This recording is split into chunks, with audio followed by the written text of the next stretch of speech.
오늘 나눌 이야기, 그래도 심어야 한다. 시편 126편. 여호와께서 시온의 포로를 돌려보내실 때에 우리는 꿈꾸는 것 같았도다. 그때 우리 입에는 웃음이 가득하고 우리 혀에는 찬양이 가득 찼었도다. 그때 문 나라 가운데서 말하기를 여호와께서 그들을 위하여 큰 일을 행하셨다 하였도다. 여호와께서 우리를 위하여 큰 일을 행하셨으니 우리는 기쁘도다. 여호와여, 우리의 포로를 남방 시내들 같이 돌려보내소서.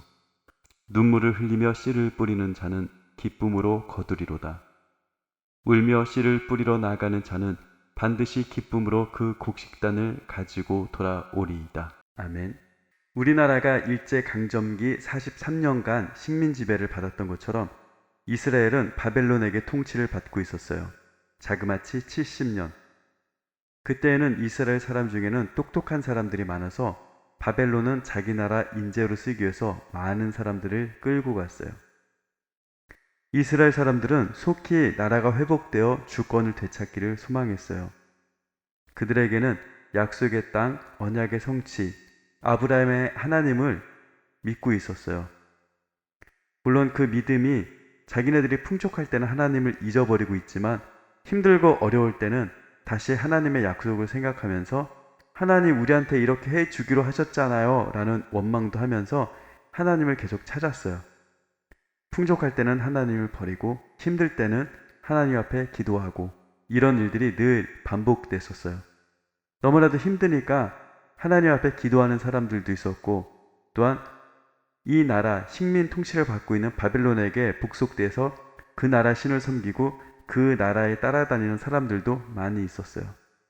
하지만 하나님은 자신을 향해 기도하는 그 사람들의 기도를 들어주세요. 그들의 바람대로 하나님은 이스라엘을 회복시켜 주십니다. 그런데 유대인의 힘이 아닌 바사왕 고레스에 의해서 바벨론이 정복되고 고레스는 자기가 꿈꾼 대로 하나님과의 약속을 지키며 이스라엘 주권을 회복시켜줘요. 바벨론을 끌려갔던 사람들은 그래서 3차에 걸쳐서 본국으로 귀환하게 됩니다. 첫 번째는 스룹바벨이 이끌었고 두 번째는 에스라가 이끌었고 세 번째는 느헤미야가 이끌게 됩니다. 그리고 오늘 시편 126편의 저자는 에스라일 가능성을 많이 두고 있어요.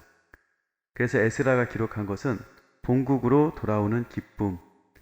그러나 본국에는 무너진 성전과 성벽, 영적 삶의 재건, 그리고 모든 국민들이 기초적 삶을 다시 시작해야 된다는 그런 상황 앞에 놓여 있었어요.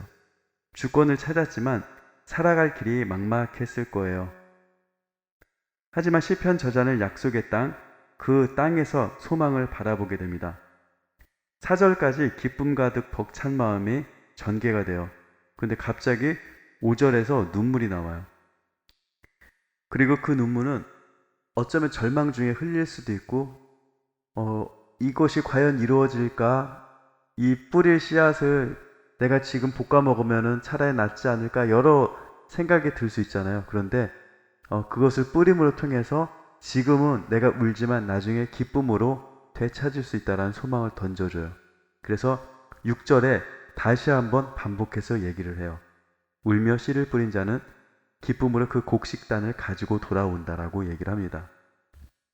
오늘의 열매가 있기까지 누군가는 울면서 뿌렸던 씨앗이 있다는 것을 이야기합니다. 그리고 더 나아가 지금 우리가 힘들지만 울면서 씨앗을 뿌리면 다시금 우리에게 약속되는 그런 곡식단에 대한 희망을 이야기합니다.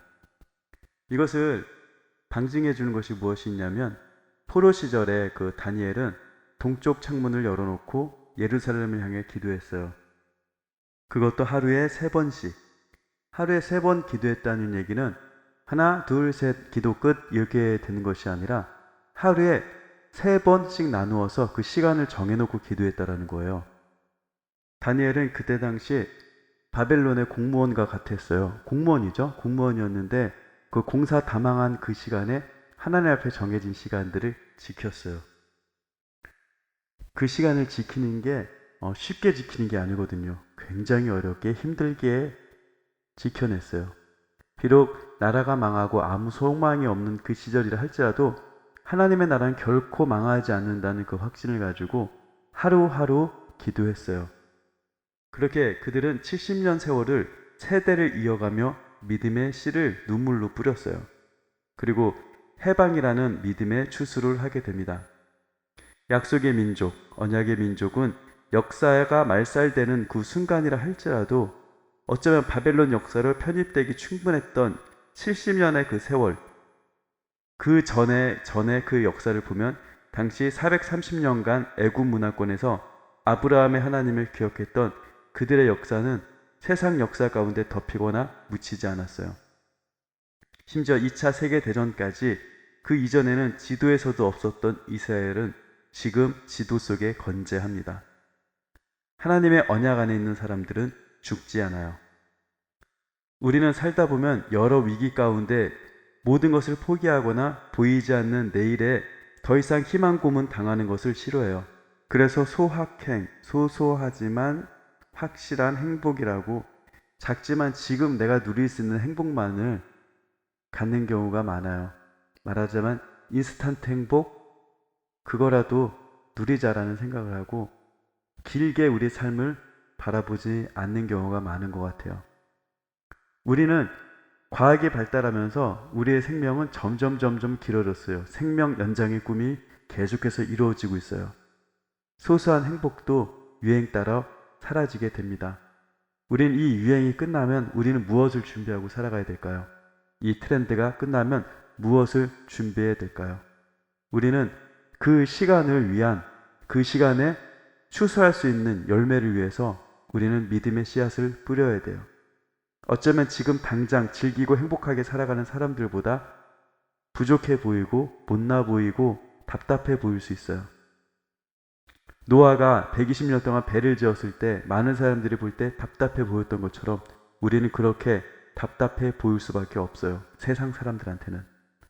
하나님의 꿈을 꾸고 살아가는 우리, 하나님이 여러분들에게 주신 달란트, 재능, 꿈, 그것을 하나님의 나라와 여러분들의 행복을 위해서 눈물로 노력하고 그 씨를 뿌릴 수 있나요?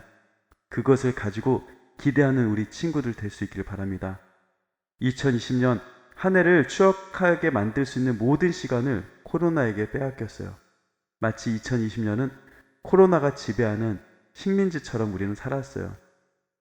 이번 바이러스가 신호탄으로 또 다른 신종 바이러스가 계속 생기기 때문에 백신이 나와도 이제 무용하다라고 얘기하는 사람들과 이 신종 바이러스로 인해서 RNA 연구에 초석이 돼서 향후에 나오는 바이러스까지 우리가 대처할 수 있는 기술이 향상되었다라고 얘기하는 사람들끼리 갑론을박하고 있지만 우리는 여기서 어떤 게 진짜 뉴스고 어떤 게 가짜 뉴스야라고 혼란하는 것이 아니라 그 둘 중 어떠한 시대가 온다 할지라도 하나님의 사람으로서 다음 세대의 어려움을 극복할 수 있는, 해결해낼 수 있는, 준비할 수 있는 그런 기도의 사람들, 눈물로 씨앗을 뿌릴 수 있는 사람들이 되시길 바랍니다. 그리고 우리가 지금 하나님을 믿고 있는 것은 어느 누군가가 울면서 목숨까지 버려가면서 씨앗을 뿌린 대가입니다. 우리가 그 열매입니다. 열매는 꽃보다 더 향기로우며 열매 안에는 또 다른 생명을 틔울 수 있는 씨앗을 품고 있습니다. 여러분들의 노력, 여러분들의 기도, 여러분들의 사랑, 여러분들의 달란트, 하나님이 여러분들에게 주신 씨앗이에요. 남들과 비교하지 말고 지금은 고민되지만 오늘도 믿음으로 씨를 뿌리는 친구들이 되길 바라요. 강도사님도 우리 친구들을 위해 눈물을 심을 거예요. 우리 모두 화이팅! 다음 주에 만나요. 안녕!